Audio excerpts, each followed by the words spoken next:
5, 4, 3, 2, 1. And it's live.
This is Leicester Till I Die TV. Watch and subscribe on YouTube and listen on your podcast platform. Good evening, good afternoon, good morning, good night, good day, goodbye, hello, wherever you are in the world. As I always say, one of those will apply to you. This is LTID TV from Leicester Till I Die, and it's the preview show. It's gunfight at the OK Corral on Sunday at 2 o'clock as two teams that are right in it, as they say, come face to face. Are we going to get Ange sacked, or are we going to get even worse and equal an all-time, and not just a recent, an all-time record of 8 losses in a row? Craig, good evening. How are you doing? Good evening, Chris. Good evening, everyone. Yeah, I'm all right. Thank you very much. It's, big game and an interesting game for lots of reasons, this one. You would never have said that playing, although you could argue that every game is a 6-pointer, but you'd never have thought that this game would have so much riding on it for both sets of fans.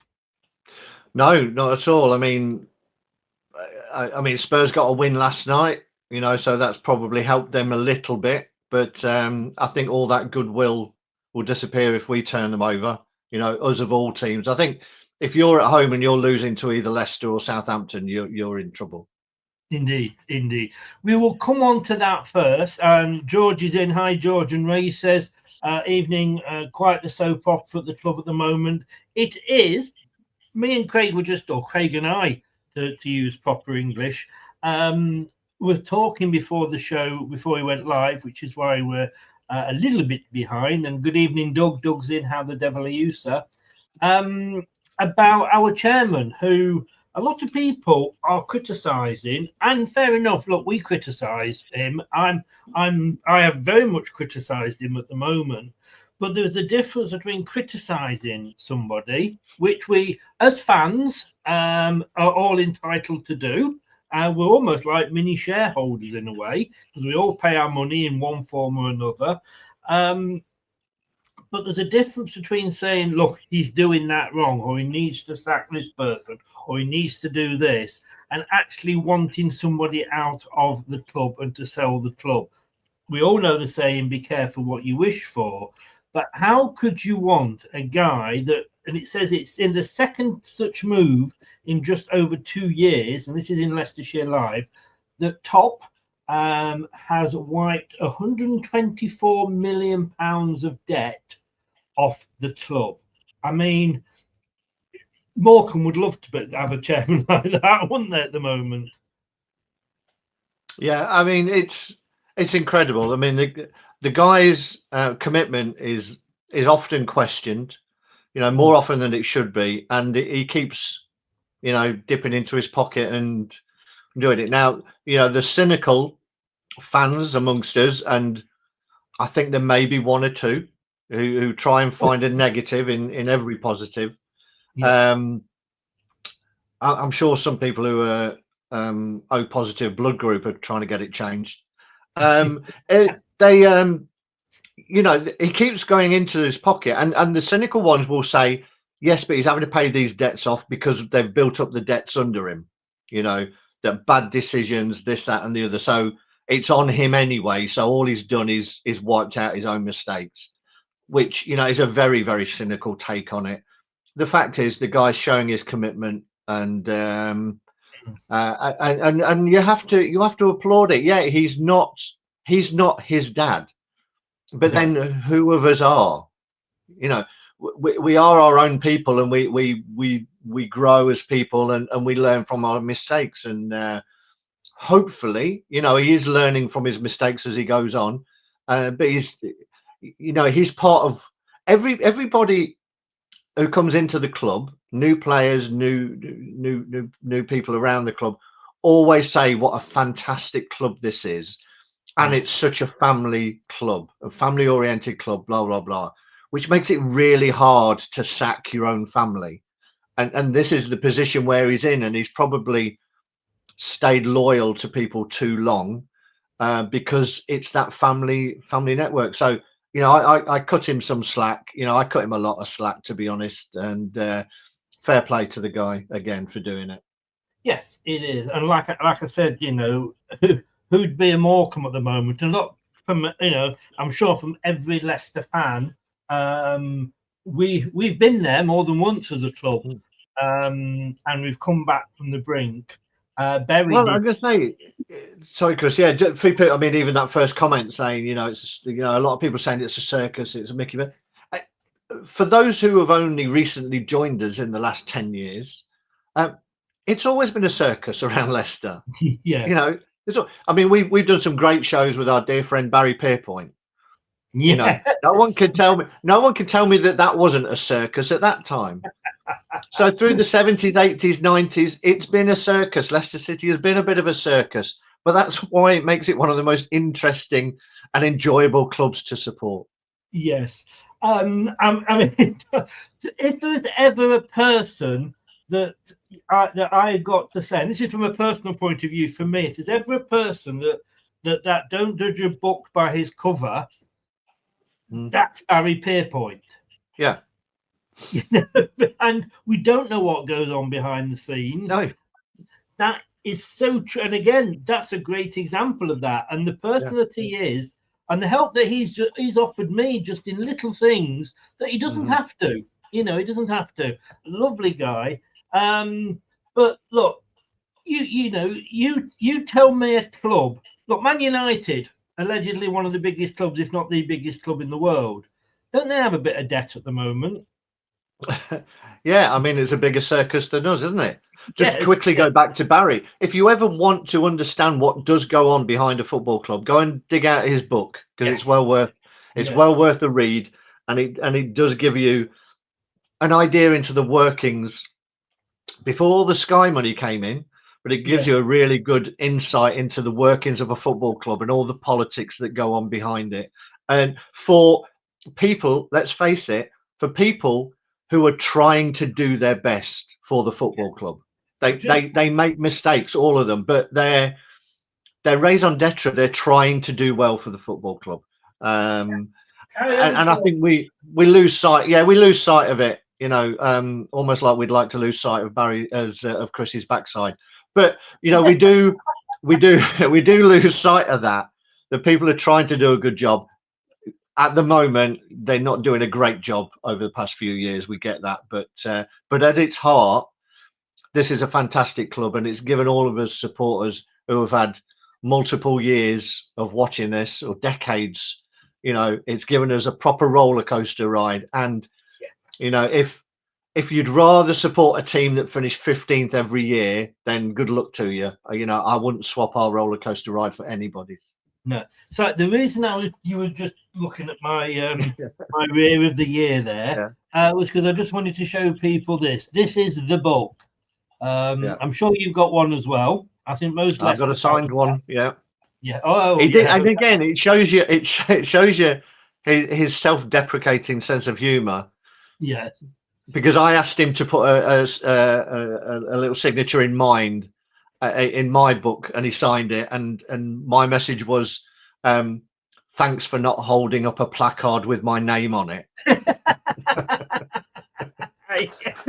Oh yes, I mean, the guy was colourful, shall we say? Like that. But look, it's still available via Amazon. if you haven't got it, and like Craig said, if you want to know how a football club was run, and it's scary to think how we were run in a lot of ways, go and get that. It is an absolutely fantastic read. Going on holiday in a few weeks, I might have to take that and read it again. Although I put do things know in perspective. Yeah. No, it does. It does. And look, with top, you know, like I say, is there a club out, even Liverpool, who are top at the moment? I'm sure they've got debt in some form or another. The interesting thing is, and I actually have messaged Rob Tanner to see how this affects PSR. Because you would think that would reduce the... But then again, if he did it a couple of years ago and was still under trouble with PSR, interesting. So I'm just waiting for him to come back to me on that one, to be honest with you. But look, you know, yes, we can question his not his motives. I don't question those at all. Questions his actions.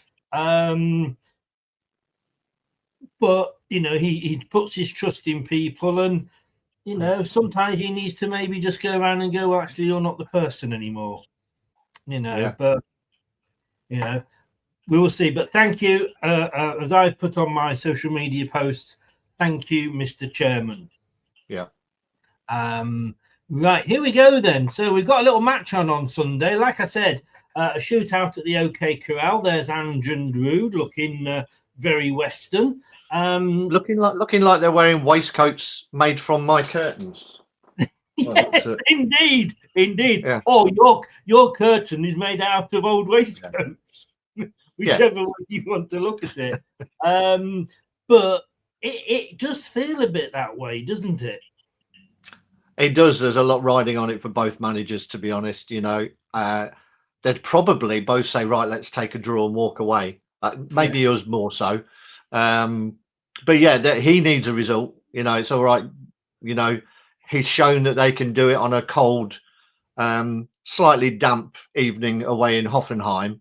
But coming back to the stadium, you know, with all their 50,000 fans or whatever on their back, you know, he's up against it because you know they're losing patience. So we say Spurs are a weird lot of fans. You know, they're a weird lot of fans because when they had Mourinho and they had Conte, they didn't like the fact that they would go 1-0 up and then they'd shut up shop, you know, to win the points.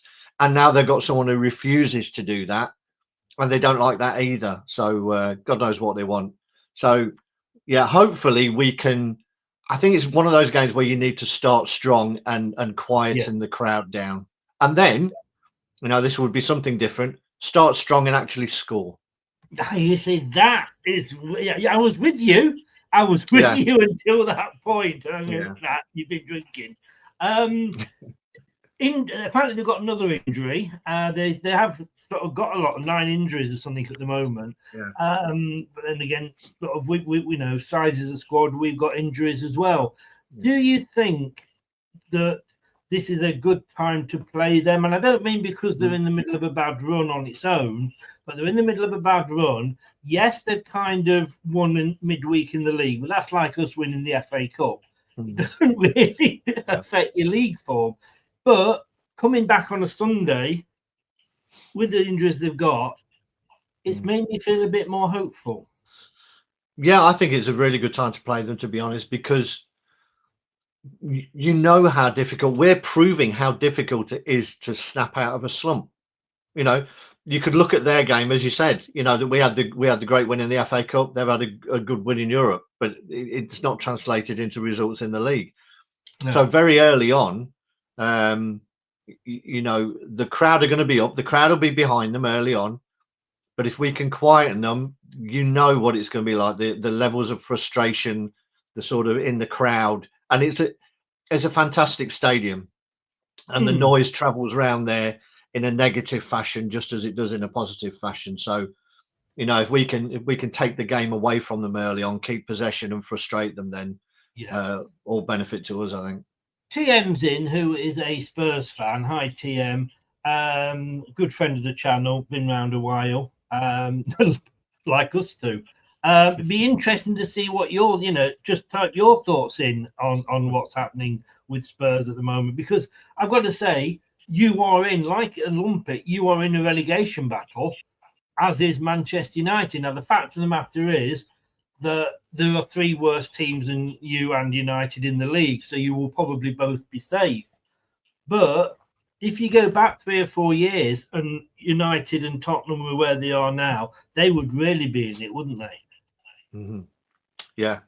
I mean, you're looking at it at the minute as it stands, it's looking like a 5-team shootout. There is that buffer there. But, if those teams are down below. With the OK Corral reference. Yeah. It only takes 2 or 3 results, and that gap starting to close, and then you do start looking over your shoulder, and Man United and the likes of Spurs, who never thought they would be anywhere near it, particularly after the start Spurs had. They looked really solid early on, and it just shows you. We talk about it with our players. It just shows you how much injuries, but more so than anything else, confidence can drain from the best players in the world. If it's not happening for you, you go out, and as soon as you go a goal behind, or something goes against you, it's really hard to get yourself out that hole. We need a bit of luck for one to bounce in off someone's backside or whatever, and hopefully we can kick on from it. But we're just not getting that at the minute. No. I'll say 3 letters to you. QPR. I mean, look how in the space of 8 games they've turned their season around. They went from relegation certainties. All right, they didn't turn up when they played us, thankfully, but they were the form team of that division. It can change, can't it, very quickly? It can, and we've seen it in our not too long history. Before the great cup winning season, the great escape season, we showed that it can be done. And we didn't blow teams away at that point. What we did was find a formation that worked with the players that we'd got. Asterix, more of that later. And we managed to get some results, and then you build momentum in the other direction, and it shows you it can be done. It's about keeping confidence going, but also, it doesn't matter whatever we do if we create chances and we don't take them, and that's what it comes down to at the end of it. It does. Before we get on to the managers themselves, look, it's a Sunday kickoff at 2:00. It isn't on the telly, so why not join us here from 1:30 for the watch along? I've touched wood. I'm going to scupper it now, but I think I've got my technical problems sorted out. Last week I had picture but no sound, but hopefully I've got them both now. But there we go. Look at the Toilet Bowl Stadium there. 2:00 kickoff. We will be live here discussing the team news, as you say, Asterix, more of that later, from 1:30. Right, 2 managers, like we say, under pressure. Rumours going around at the moment about Ruud van Nistelrooy possibly resigning and walking away. And I did just put a post out on social media saying to people, how would you feel if he did walk out? I mean, it wouldn't cost us anything, because obviously if he walks out, then that's his decision. But again, I messaged Rob Tanner. What day was it? Yesterday, in fact. Hi, Rob. Any truth in the RVN walking rumours? We all know Rob Tanner. He's followed Leicester for many, many years. Worked for, I think, for the Mercury, wasn't it? At one point. He's now with the Athletic. I never ask him anything that I know would get him into trouble and that he can't answer, because that would be unfair. That's why he's not telling me about any signings, of course. But so I said, hi Rob, any truth? Blah blah blah. Now he replied, "Time will tell." He should be a politician, really, shouldn't he? If he loses the next 2 and doesn't get any more signings, he could walk.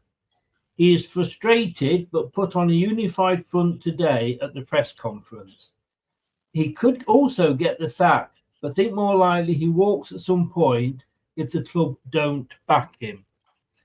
Surely, and we've just been talking about Top and the board, surely having had their fingers burnt with Enzo and maybe not given him the full information, they're not going to do that again with Ruud van Nistelrooy, are they? I wouldn't have thought so. I don't think it's necessarily a case of not backing him. I don't think we've got, loads of money to throw around because, we've got PSR hanging over us. And it's a funny one, isn't it? Because it's like fans just want you to sign anyone, and anyone who comes out, all of a sudden someone else has signed him. It's like, why weren't we in for them? This, that, and the other. And there's so many reasons why. It could be that our manager doesn't want them. That's not where his priorities lie. It could be that we've targeted players, but players, particularly in the January market, if they're worth anything, they've got a choice. Now, do they choose to come to a relegation battle and play every week in a lovely stadium with the most toxic atmosphere in the Premier League, or do they go somewhere else where they can just play football, enjoy it, and get handsomely rewarded for it? Players want guarantees that they're going to play, particularly loan signings. The team who are loaning them want guarantees that they're going to play. If you're buying them, they want length of contract, they want wages. There's all of these things. It's not necessarily just a case of, oh, he didn't want to come to us because he does, or we didn't go after them. We don't know who we're after, to be honest. But I would hope that Ruud is trying to find players who fit what he wants to try and achieve, the formation of the team, but also, and I put this post on the channel a couple of days ago, which you saw, players with the right character.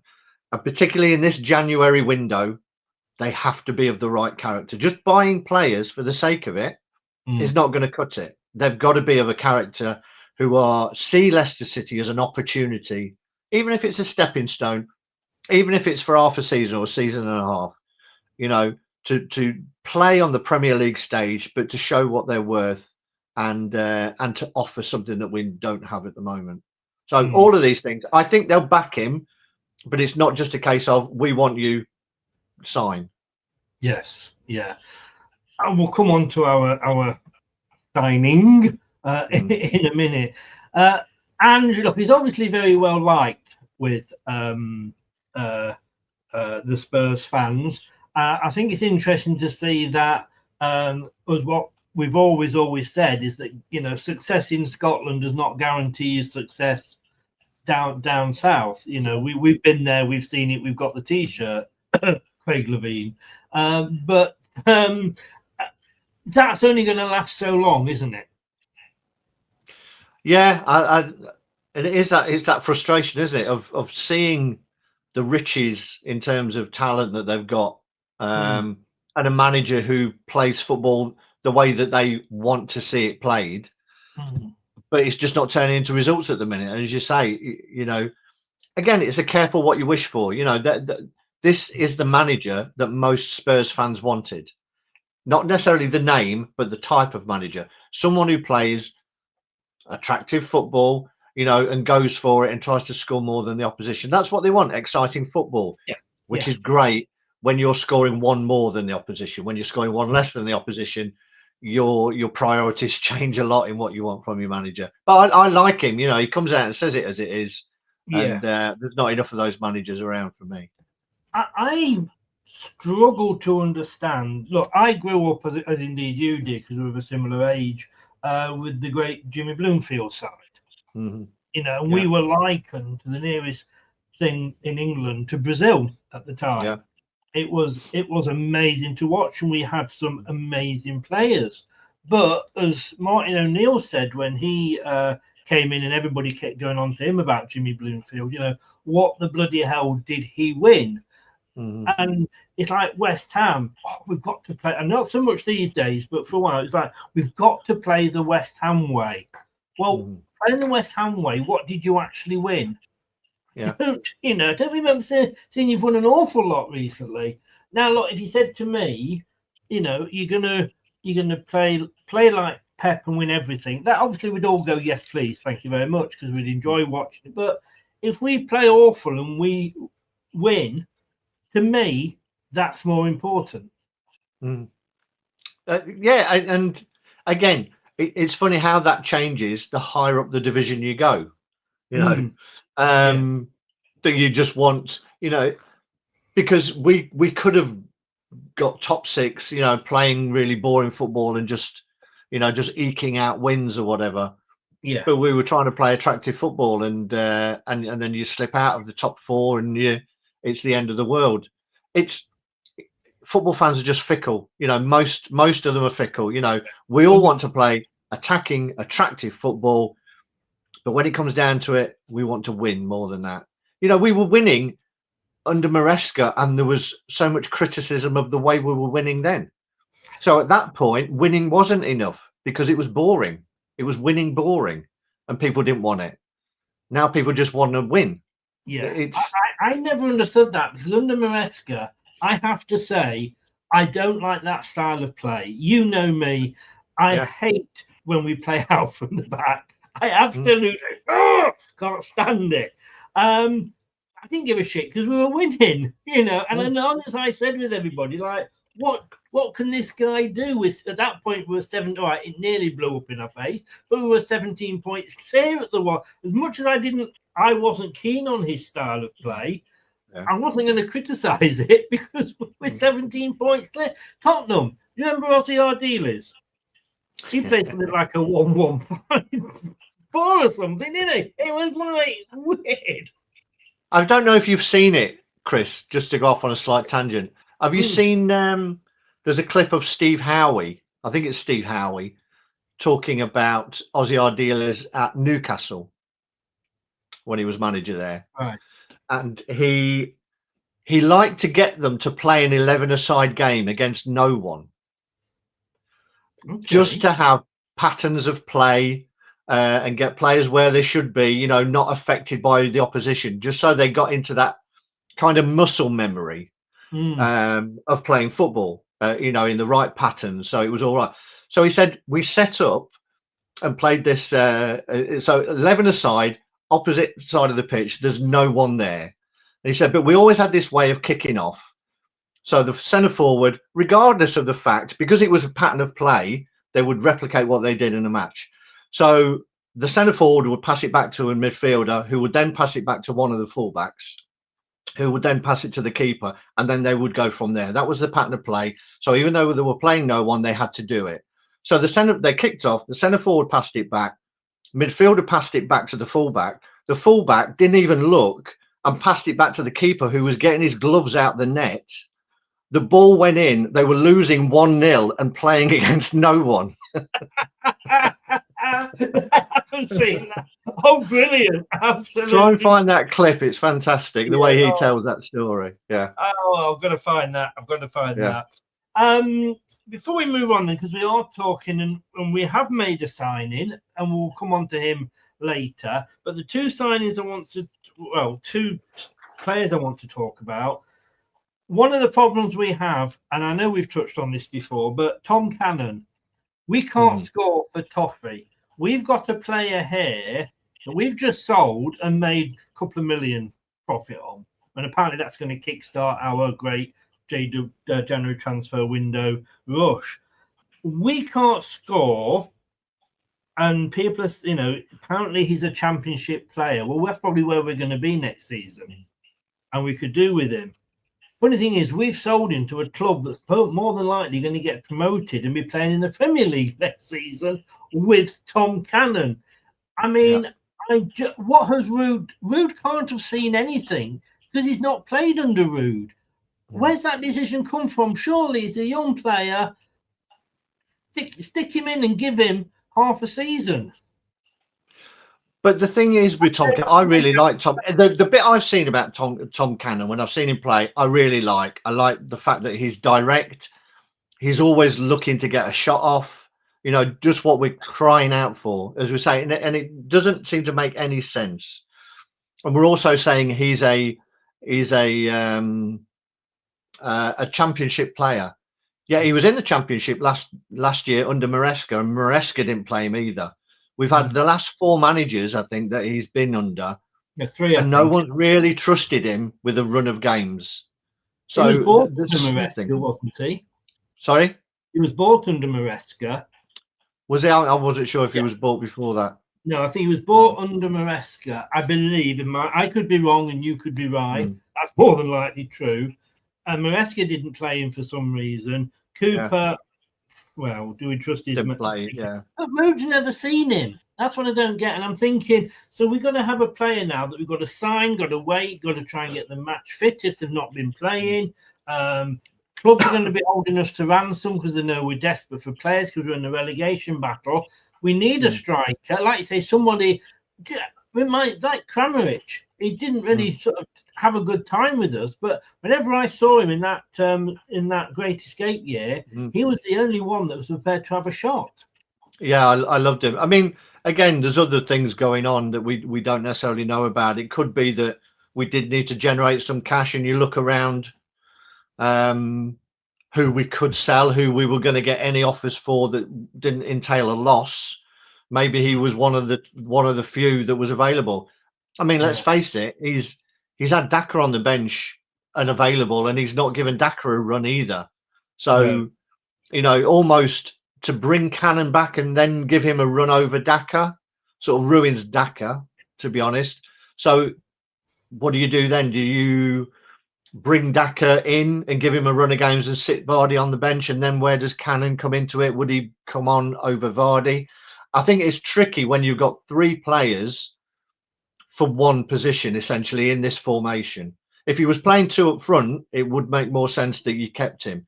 If you've got 3 strikers who all want to play and you only play 1 up front, one of them's going to be pissed off most of the time. Yeah. Yes. And I think that's probably what it comes down to. Does the manager think that it's worth persevering and putting him in ahead of Vardy or Daka? And he's probably come down on the no, not really. I'm going to use that same argument then with the other end of the pitch. We've just signed a right back, and my God, we all knew that was the number 1 position that we needed. I mean, you know, if Ricardo comes back, we might get 2 games out of him and he'll be off sick for another 3 or 4 months. We needed a right back, and hopefully we've got a half decent one. We're also talking about wanting a centre back. But again, we've got a centre back at the club that's doing very, very well out on loan. That's an international that seems to score every time he plays for his national team. And that's a certain Harry Souttar, who I cannot remember making any glaring errors. Now, look, we disagree on phase, and I think we're probably going to see that when we come to picking the team later. But we know that Faze has got a mistake in him. I couldn't say that about Souttar. Why aren't we getting Souttar back? Because we wouldn't have to pay any money for him because we already employ him, if you like. I'm sure somebody will correct me if I'm wrong, but he is back because he's injured. Is that long term? Souttar? Yeah. That Nelson, isn't it? I thought Souttar was as well. I thought he was out for the season. Then I could be wrong, and our viewers will let us know. Yes, yeah. But I'm with you. You know, take that aside. Yeah, I liked what I'd seen of Souttar. He was old-fashioned, and when you're playing 2 old-fashioned centre halves like Vestergaard and Cody, I'd be playing him ahead of those because you know me, I like an aggressive centre half, and he's much more aggressive than either of them. Yes, yeah. Ronald said there, isn't Souttar out for the rest of the season? If that's the case, I apologize. I didn't know he was injured. I have to say, I didn't know. So Ronald, Craig, I'm outvoted 2-1. So Souttar's out for the rest of the season. What do I know? I'm just the guy that asks the questions. Let's go back to our last meeting, which was right at the start of the campaign. We didn't think we were going to get anything out of this. Probably sort of said to Tottenham, this is the sort of season you're going to have. And we ended up, it was a 1-1 draw. To be honest, that was indicative of the rest of our season because we only played for one half. I remember we absolutely got pulled apart in the first half, Mm. and then second half, it was a totally different team, and we thoroughly deserved the point, and we deserved all three. And you thought, hang on, this is a team that can actually do something, hold our own, and but yeah, we played pretty well under that in that game under Cooper. I Somebody think. said regarding Cooper that he didn't really, he was unpredictable, but that was one of his advantages, is that it confused the opposition. Yeah, I think it's very easy, isn't it, to now that things have gone bad under Van Nistelrooy, you look back more fondly at Cooper, but let's not forget, people were saying and singing "You don't know what you're doing" to Cooper as well, and I think particularly at Warsaw in the cup, people thought that was one of the worst performances that a team had ever put out in the last decade. So I think it looked to me like it was a sort of player power that he tried to change too many things too quickly, and the players didn't take to it, and I think that's a big part of the reason that they didn't stick with him. But yeah, it all looked kind of rosy at that point. That performance, you left the stadium thinking, okay, maybe this season's not going to be as tough as we think it is going to be. Fulham brought us down to earth, though, didn't they? Yeah, we came down to earth pretty quickly after that. It was like we jumped out of the plane with a parachute that had come out, and then someone had come along and snipped the strings. Indeed.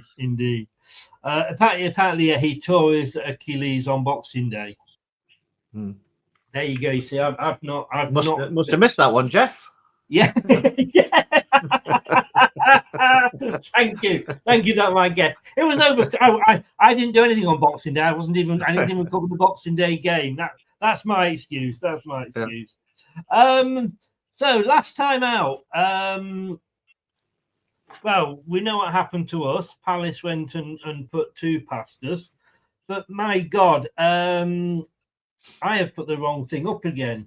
I was going to say, I'm sure there's a reason there's West Ham Fulham there. Fulham, yes. That, to be honest with you, that was them. That was their last game, wasn't it? Fulham's last game. Yes. Before they played us. Yeah. Spurs lost to Everton 3-2. It was that score. I thought it was 3-0. No, didn't they get goals back? Did they? I don't know. Surely you can't be getting 2 things wrong in one show, Chris. Oh, I can. Questions will be asked at boardroom level. Last week I got about 5 wrong in this show. Let's have a look here. Matches. Hoffenheim was 3-2. I thought Everton was 3-0. Or 3-1. I can't. I don't know if you can find it. Bloody Google's not showing me. I tell you what, Chris, if I'm right, I can find it. And if I'm wrong, I can't. Well, you won't find it because it was Everton 3, Tottenham 2. Was it? Well, yes. There you go. Yeah, they did go 3-0 well Everton. Yeah. I must have left early. Yeah. You must have missed that, Jeff. Yeah, I must have done. Well, welcome to Leicester Till I Die preview, where neither of us know what the hell we're talking about. If anyone knows anything, please put an application form in the post. Exactly. So basically, we both got stuffed in our last game. I mean, fair play to Everton. It was, I think, Moyes' either his first or his second game and his first at home. But probably a bit of a new manager bounce there, but he suddenly got everything working. But that kind of sums up Spurs. When you look at Spurs, it's almost a case of if we don't get anything from this game, are we doomed, Mr. Mannering? I think it's looking tough anyway. As I say, at the minute, it looks like five are cast adrift, and 2 are going to have to eat the other 3 to survive. And it's going to be a tough ask. Even if we go on some great form now, that form has got to be much better than the others as well. So I think it's a tough ask for us, but it's got to start somewhere. And there's no reason why, when you're playing away, Sometimes an away game as well. You know, the King Power Stadium has become toxic, and I would hope that the fans that are going to Spurs get behind the team and give them some support, because you know how that can work the other way. You know, if you're supporting your team, particularly away, and making a lot of noise, and you start having the better of the game, it can really turn the home fans. So, you know, why shouldn't this turnaround start here? I always think though the away fans, and no disrespect to fans that don't go away, because I was never a huge traveller, but the away fans tend to be more vocal in the support. They tend to support more than at a home game. I don't know if you would agree with that at all. To a certain extent, yeah. I think they are more vocal. You know, they've probably been drinking for a long time by the time they've actually got to the game. But yeah, it does seem a little bit more of the sort of fanatical, noisier element. But then again, that can flip. You know, what I'd like it to do is, even if things go against us, that we show that we are still there as a support, you know, because you saw it, you know, Ipswich got beat 6-0 at home, but their fans were still behind them. And I know, you know, it's still, you know, an exciting time for them to be in the Premier League. So that's where a lot of that's come from. But even if you recall when we beat Southampton 9-0 at St Mary's, they booed them off at half time, but by the end, at 9-0, those that did remain were all still there singing and supporting their team. And I think, you know, as much as the team needs to find a way through this, I think the support needs to find a way through it as well, and try and see what can they do to help this club that they love. Yes. I mean, I was there for the 9-0, and obviously the away fans, you were right next to the home fans, and it was one of the main home fans. It wasn't, you know, it was they were there. You know, they'd be there even if the stadium was collapsing. They said, "Come on, carry on." It's only a stand that's gone, and you know they were just singing along, and they were just took it for what it was. To be honest with you, you know, and you have to sometimes. But somebody said earlier, asked TM, but she had to go. Are Tottenham in a relegation battle? Well, Wolves and Ipswich are on 16. We are on 14. Spurs, as you can see there, are actually on 24. You know, they're only 2 places above Wolves. If they don't turn things around, as we touched on earlier, I think they really are in that relegation battle. Yeah, I mean, yeah, two losses there, and 2 wins for Wolves or Ipswich. You know, and they're suddenly 2 points behind them. So yeah, and you know how, you know, pressure at the top is one thing, but pressure at the bottom is double it. You know, and as soon as you start feeling it from behind, you know, the players will start feeling it, and the fans will start feeling it, and then this is not a team or a club that has stop it, Chris. This is not a club that's been used to it, you know. No, we're not. I'm going to ask you to get control, Chris. Get control. I'm going to ask you, almost like winning the league. It's almost been like an albatross around our neck, hasn't it? Yeah, it has, but it's the most beautiful albatross that you've ever seen. It is. You know. No, totally. Yes. Yeah, but it has.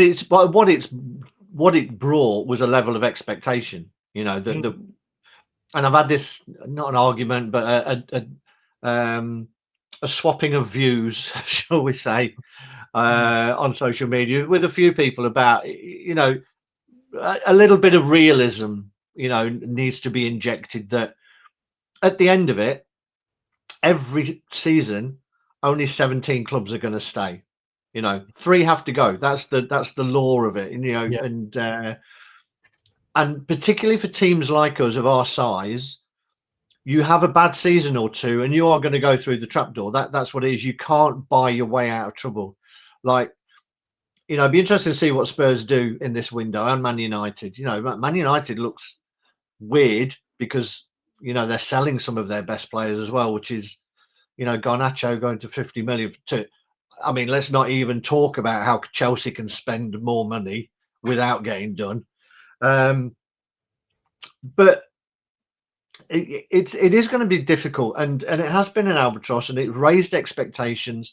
And there are a lot of people who have never been in this kind of situation with us before, or not twice in 3 seasons. We came back, and again, the thing is, most people, if you take it back, most people, when we got promoted, were saying there's no way we can play that kind of football in the Premier League and stay up, because look what happened to Burnley. They were trying to do it. So so the expectations for most people coming up this season were, this is going to be a tough season.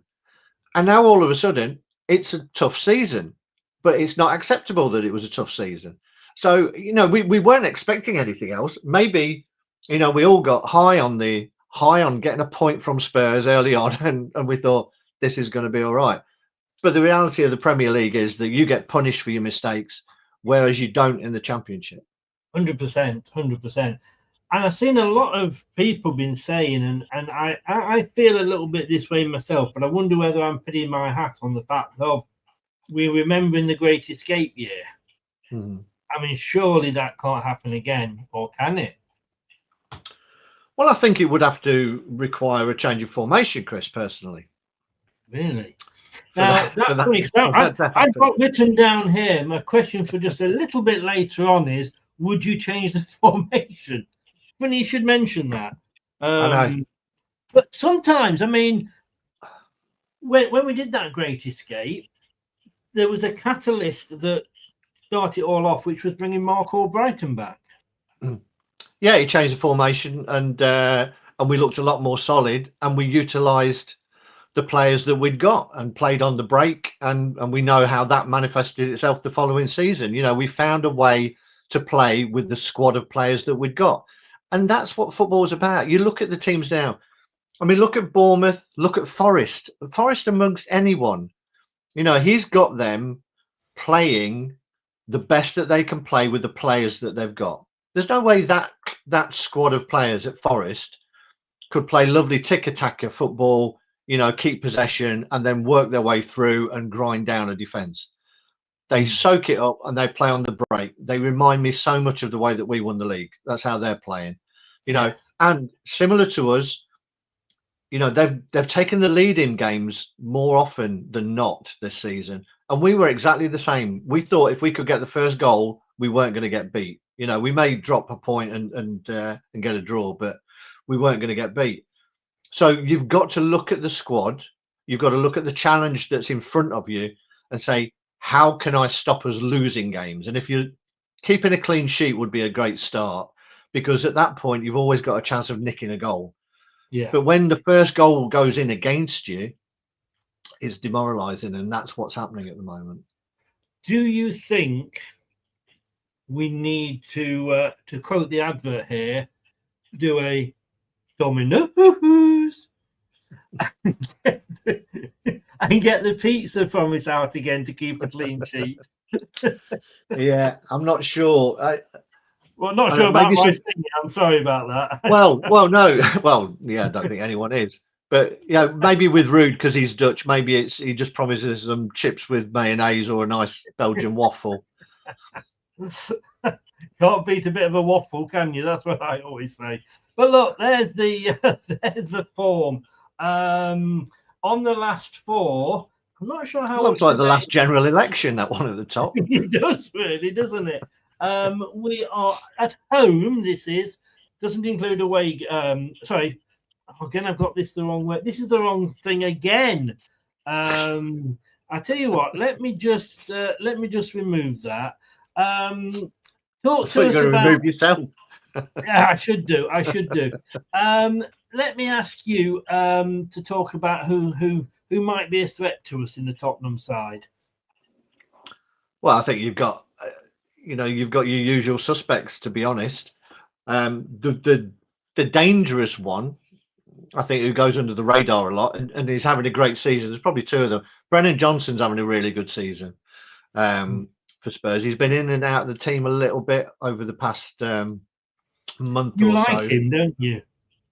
Yeah, he's a good, solid player. I think he's consistent. You know, he's not spectacular, but he knows where the goal is, and he gets himself in some great positions.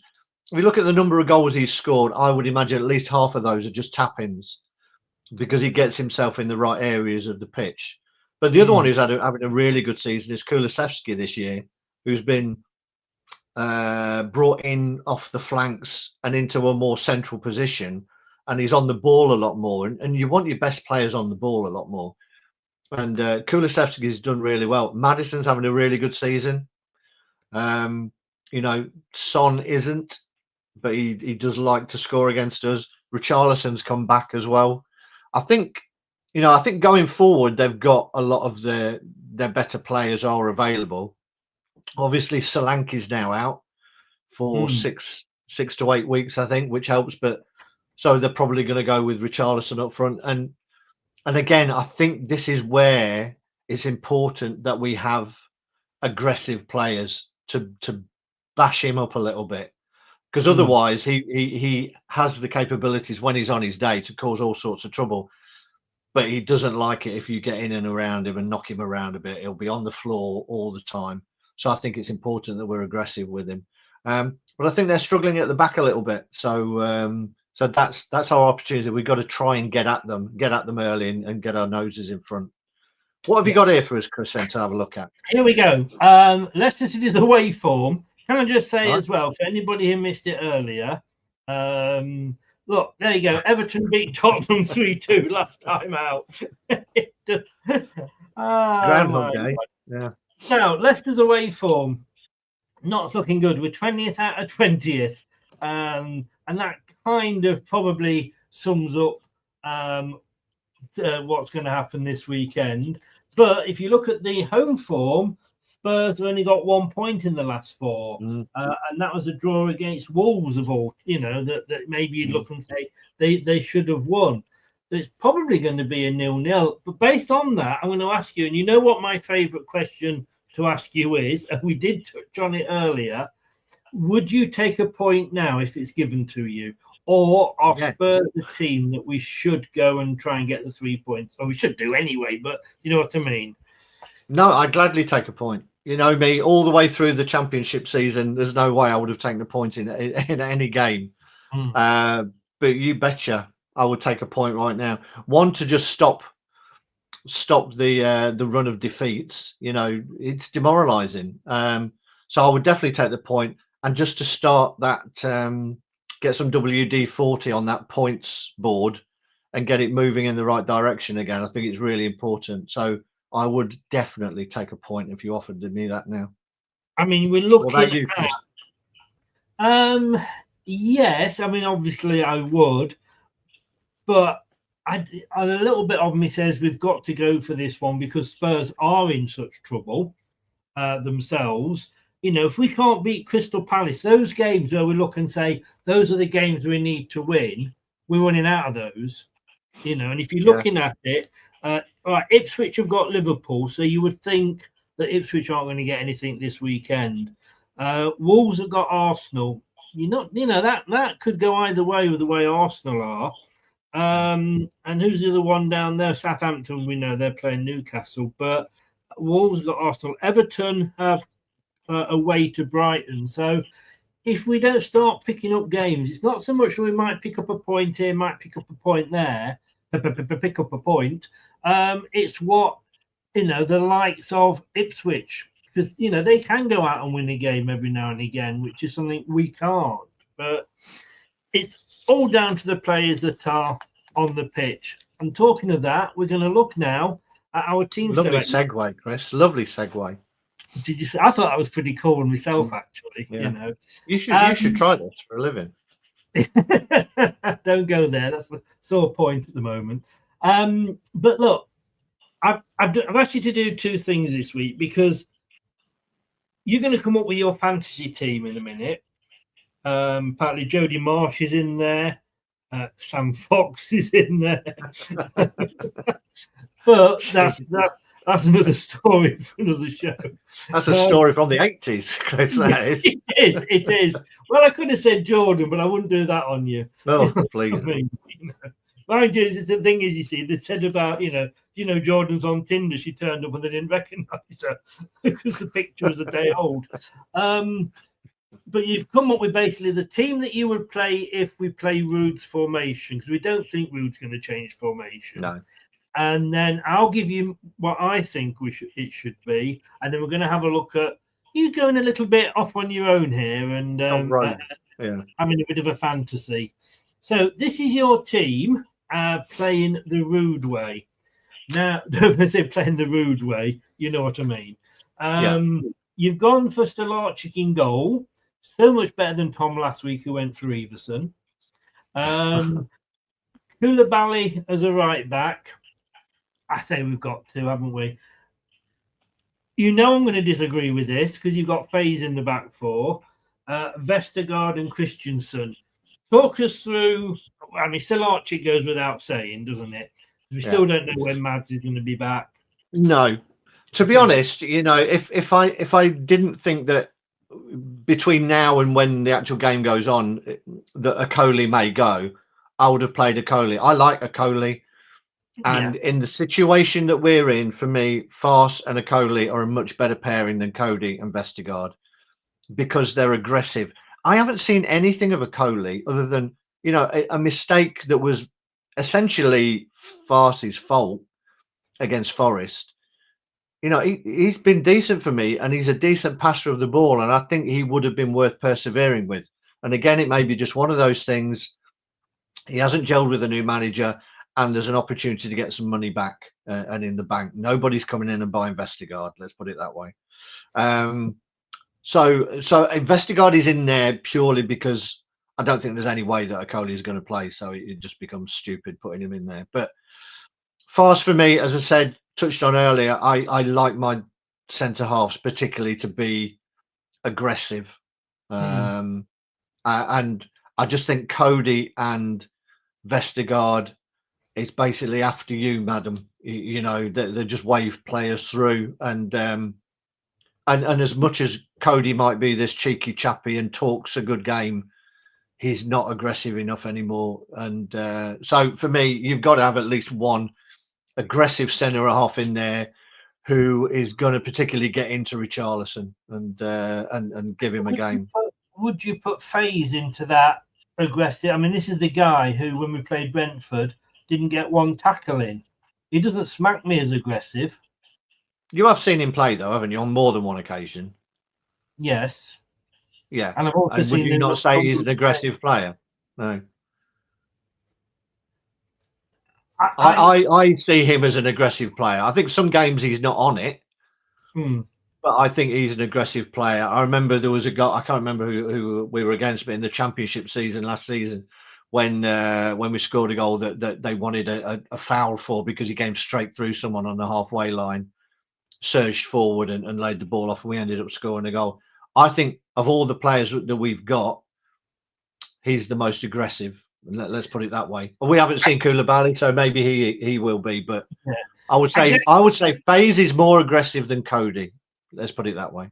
I wouldn't necessarily argue with that point. And I think the problem and look, we know what it's like, when we've said this before, Leicester fans love to have a player that they can hate on. And I think sometimes once you actually start not liking a player, you don't tend to always notice the good things that they do because you're looking out for the bad things. And in fairness, that's probably where I am with Faze, if you like. I wouldn't want him anywhere near my team, to be honest with you. But you're not alone. Kate's no fan of him either, is she? No, she's not. Interesting defensive midfielders you've got there. Should we put it that? Should we say it's interesting? I think that's a good way to describe it. Yeah, I thought I needed to put something as a bone of contention, if not far. I thought I needed another talking point. So and for me, just in and you've moved him into a defensive midfielding role. Well, not necessarily. What I've put him in there is to be a midfielder who can actually get up and down the pitch, and I think that's what we're lacking. I don't think we've got enough legs in the middle of the pitch with Winks and Samari. I don't think you get enough coverage. And Justin is decent going forward. You know, he's scored goals. You know, you saw him at Arsenal ping 2 in. He's capable of being a midfielder, in my opinion, because we know he's got issues defensively. He's got the ability to be a midfield player who can get on the edge of the box and start having a few shots. And if nothing, we don't have enough shots. So I think it's worth, in lieu of the fact that we've played Winks and Samari for the last 7 or 8 games and we haven't won, I don't think there's any harm in moving Justin forward and giving him the opportunity to be more of a supporting midfielder than either Samari or Winks are. It's a fair point. I mean, if I go back far enough to when Ricardo was in his prime, if you like, and was playing regularly, I always used to say that he could play as a, right midfielder rather than a right back. He could play on the wing. So I'm not surprised you've done that. I'm probably more surprised that you kept Winks in, to be honest with you. The next 3, supporting the striker there, Brunette, El-Khanous, Mavididi.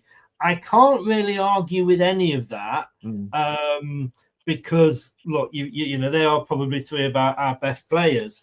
My only worry with Mavididi is he does remind me of Gray a lot, Damari Gray, is that you put him on as a sub and he kind of does really well. You start him and he's kind of, where is he? That's my problem with Mavididi, and you will see that when we bring my team up next. But you have gone, and again, 100% see why you've done this. Not saying I agree with you, but I can see why you've done this. We've had, we've had this conversation. We certainly have on this channel that Vardy. Look, he's played the last 3 almost 90 minutes. He's played almost, I think, 3 full games. He's 38. His mind's not what it was. Apparently he has been down to the town hall to change his name to Mr. Offside Vardy because he hasn't got what he had. And do you remember you were saying about Harvey Barnes would be the hill that Brendan Rodgers would die on, and I just wonder if Jamie Vardy will be the hill that Ruud van Nistelrooy would die on. New managers of Kate. We saw it with Prel to a degree. We definitely saw it with Rodgers.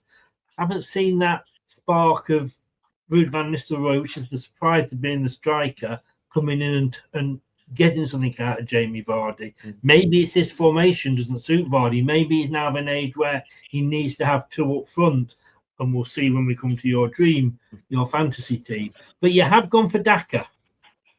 I have. I just think it's not that Vardy's not had chances, and that's the big thing. He's been missing chances. If he wasn't getting chances, then you can look at the fact that he's never been a player who's created his own chances. He's relied on the team behind him. So you would say, right, are the team not creating any chances for him? But they have been creating chances for him. He's not been taking them. We should have been ahead against Palace. We should have had that game ahead. And then, in all of these games, when you're playing teams around the bottom, it all comes down to who's got the bottle, who's got the confidence. When things go against you, can you turn it round? So getting the first goal in these games is vitally important. And Vardy has been missing chances. And he's got to that point where it looks like he's starting to snatch at things. So, and, because he got put into this thing by Brendan of conserving energy. That for me, he stays too central. And when you're under pressure, like we are a lot, you need a striker. If you're playing 1 up front, you need a striker who's going to show himself and be open for the ball a lot more than Vardy is. And I think Daka not only deserves a run, let's face it, Vardy can miss 6 chances and get away with it from the majority of the fans. Daka can miss 1 and they'd be all over him. Daka deserves to have the same amount of chances that Vardy has had, to be honest. He's been at the club long enough and he works his socks off, So, I know that's not exactly this last season. when Daka was going through his really bad patch, and then Vardy had the Bristol game. So, I can totally see where you're going from with that. Now, okay, so I disagree with a couple of bits there. I'm not sure about Justin, and definitely don't agree about FaZe. Are you ready for my team? I think we are. I think we're all ready now, Chris. Reveal. Because this is not a fantasy team totally like Craig's next team is going to be after mine, but it is this formation, but it might surprise you with the players that I have put in there, because like you said, 7 in a row we've lost, 2 goals we've conceded every game under Ruud van Nistelrooy in that streak. Here is, I've got a drum roll. I'm just cleaning my glasses, Chris, making sure I can see this properly. Here we go. Okay. Are you ready? Yeah, we're all ready. There we go. So I have gone just a lot chicken goal. Again, goes without, it picks itself, doesn't it, really? Koulibaly at right back.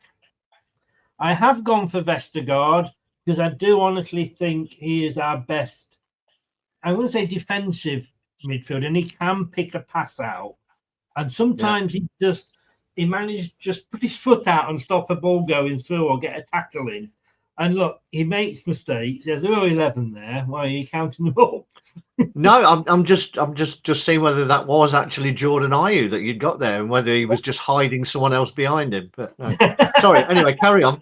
You try to do it. This isn't Tinder. You can't go and scratch him along. So I have kept Vestergaard in there. Yep. I have, like you said, with Okoli. Look, when we first got him, he scored an own goal in his first game, with almost his first in the pre-season. And I think that the problem was pre-season was so shit for everybody, and that was a little bit, I think, unfair to judge him on that, because it wasn't like everybody else was fantastic and he was shit. Yes, I mean, has he done anything worse than any of the other defenders? No. And if we're going to have somebody with speed, he's got it. Like FaZe, and I think it was one of the things that you wanted to, why you've included FaZe. I know you've said he's a tackler and all that, but with Okoli, he's got the speed as well, and I think he deserves a chance. Yes, he may be sold, but if we're not selling him, why the bloody hell aren't we using him? Because, like you say, I wanted Cody and Vestergaard because I think they're the 2 most experienced, but I think the time has come now to say it ain't working. Yeah, we need to look at alternatives. I can't look at FaZe. I'm so sorry. I like Okoli, so nothing wrong with that. I like him. I'd happily keep him. Yeah, I put Justin on the left. I want to say, well, let's see what he's like. And the problem I have with Christensen, and I like Christensen, and if Christensen is on it, and he bombs forward and he gets a good crossing, he causes problems. But how often does he go forward and then come back? All too often, I'm thinking, you've got it, just stick it in the box. And all right, it might be the fact that Jamie Vardy is still, trying to reach it.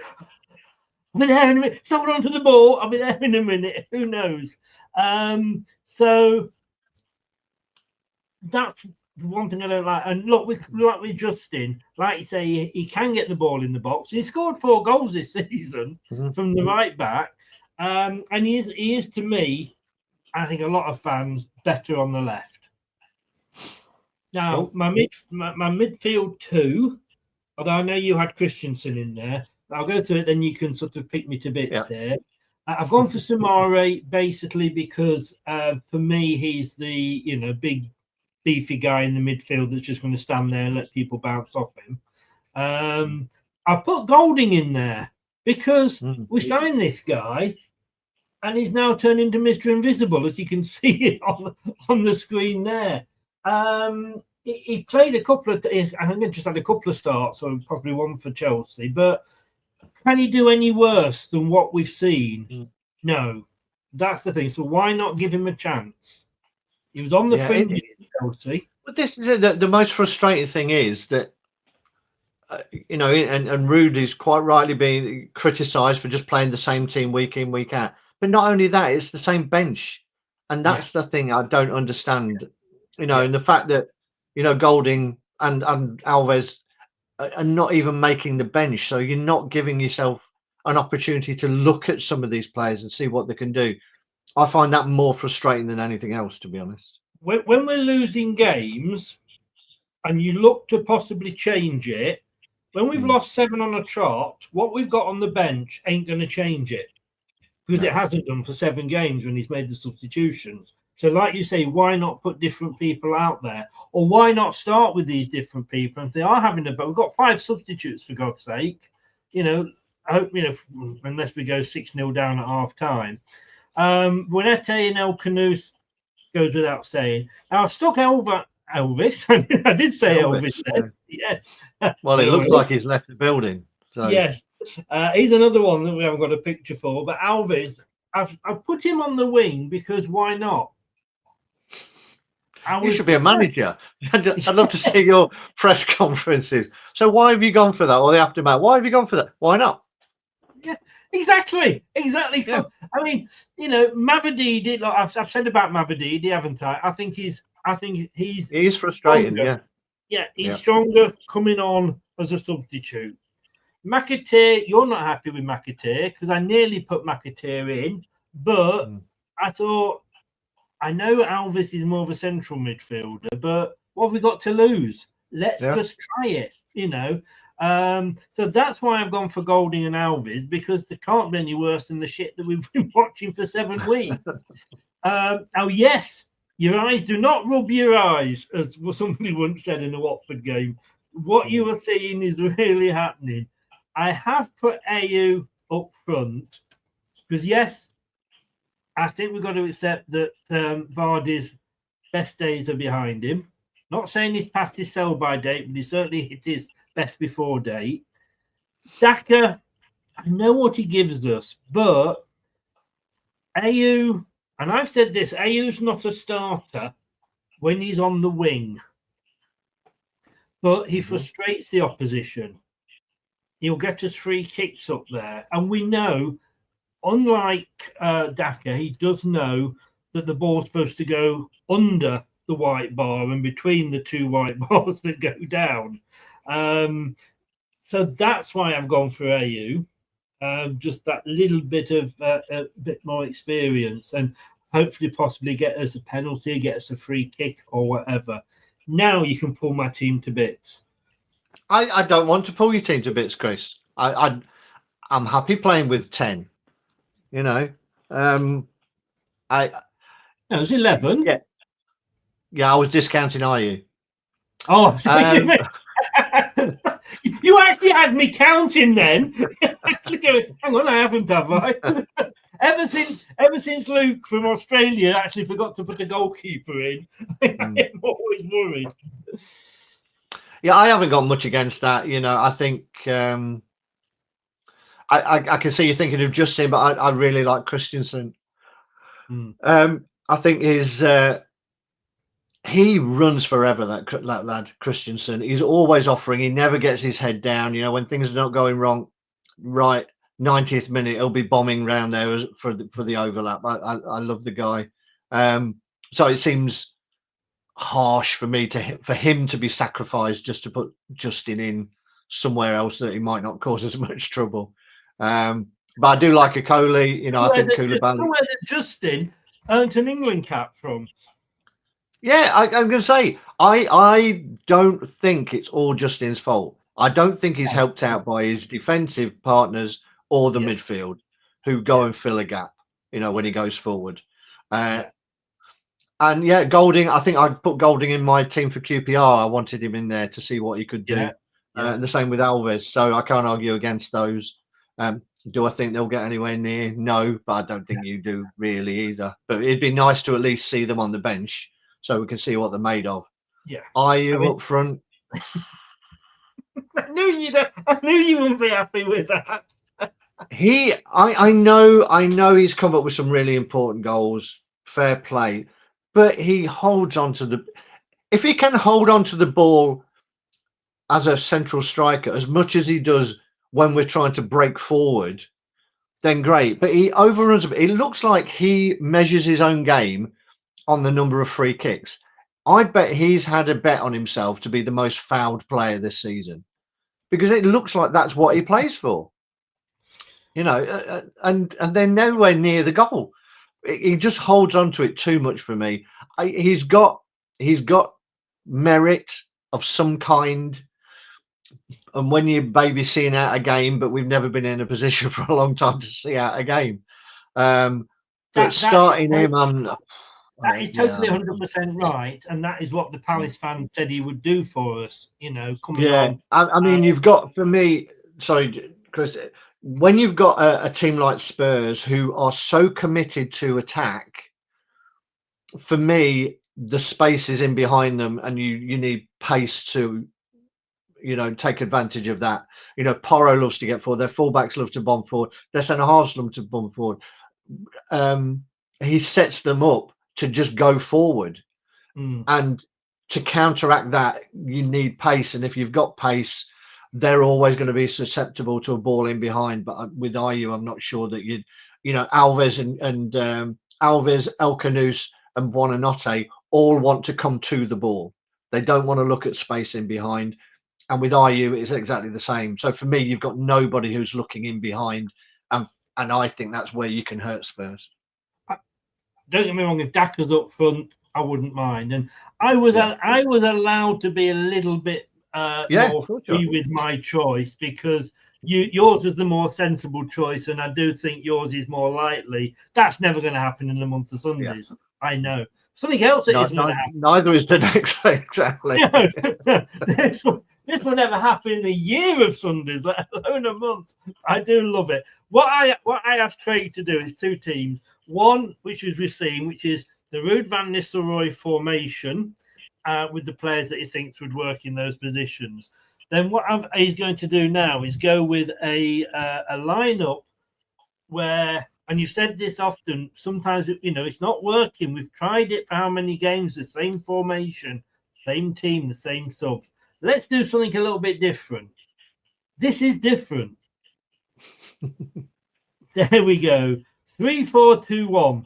I know you like your three at the back. You've been screaming for it, so I thought it's the new year. Let's go for three at the back.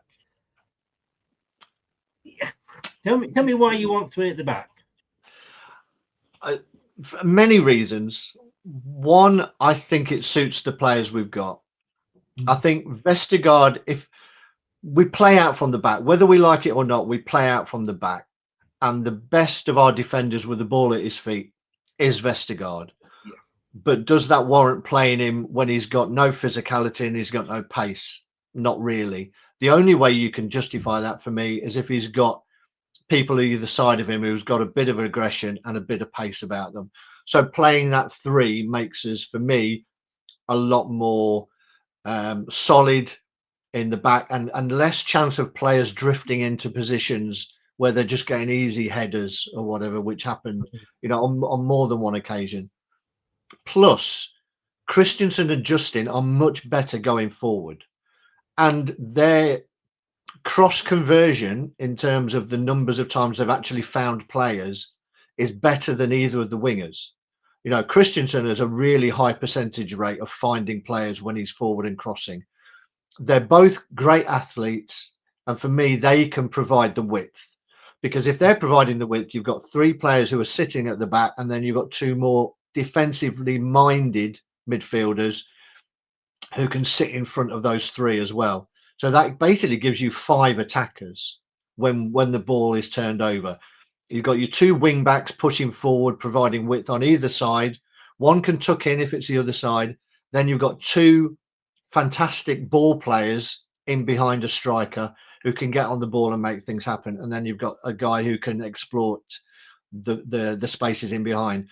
Justin, Christensen and Daka, for me, would have a field day with that Spurs defence and the way they push up and try and defend on the halfway line. And I think it would force them to either think about it and have to drop back, or they will just stick as the way Ange does, stick with it, and we would be able to counter-attack at will. I think this gives us a more solid centre of the pitch, cuts out the fact that we're going to get exploited in behind when the fullbacks go forward, and gives us the width and the pace with wing backs rather than asking our fullbacks to do that job, which then leaves us short behind. Because I don't think either of the midfielders are capable enough of dropping back and covering for them the way Ricardo would do.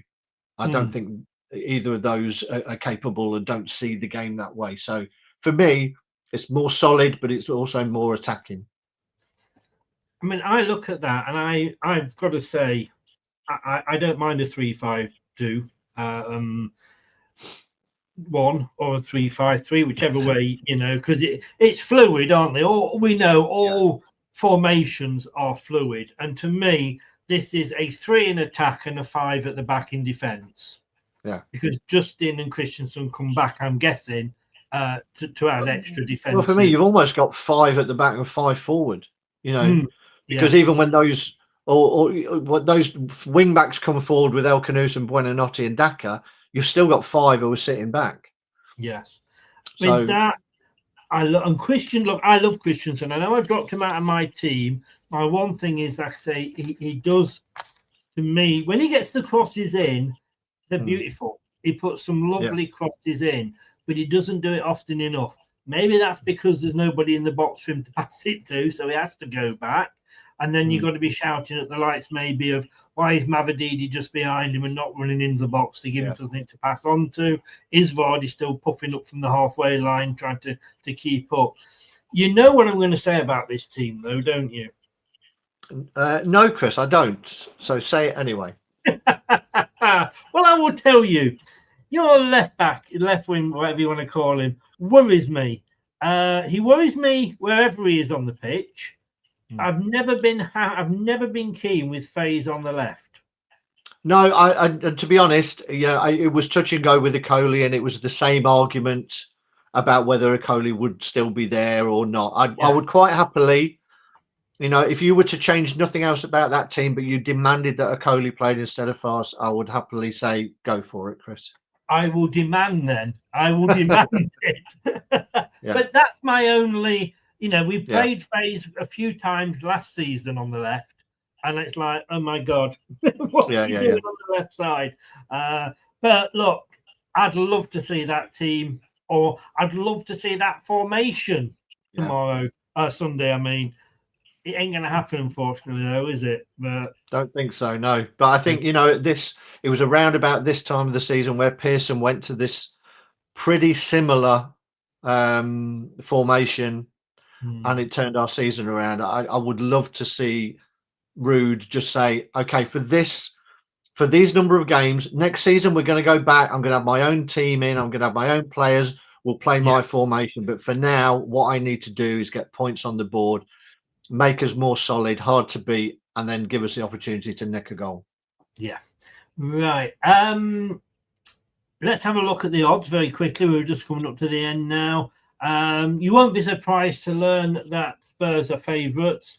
Spurs are very heavy favourites going into this game, 4-9. The draw 19-5, and we are 19-4. And as we always say when we show this screen, when the fun stop, gambling is not an answer to any financial problems at all. And for more details can be found and help can be found at gambleaware.org. And those prices were, of those odds, I should say, were correct at the date and time there on your screen. There's not a surprise to see that Spurs are favourites and they're at home as well. But that segues very nicely into score predictions. Now, we did the prediction show last night, but I haven't got in front of me at the moment your predictions, Craig, but I can easily quickly get them up because you were the last one to put them onto the prediction chat. And you have gone for a draw. I've gone 1-1. Yeah, and as I say, I take But it yes, now. you definitely would take a point then. Yeah, no, I've gone 1-1.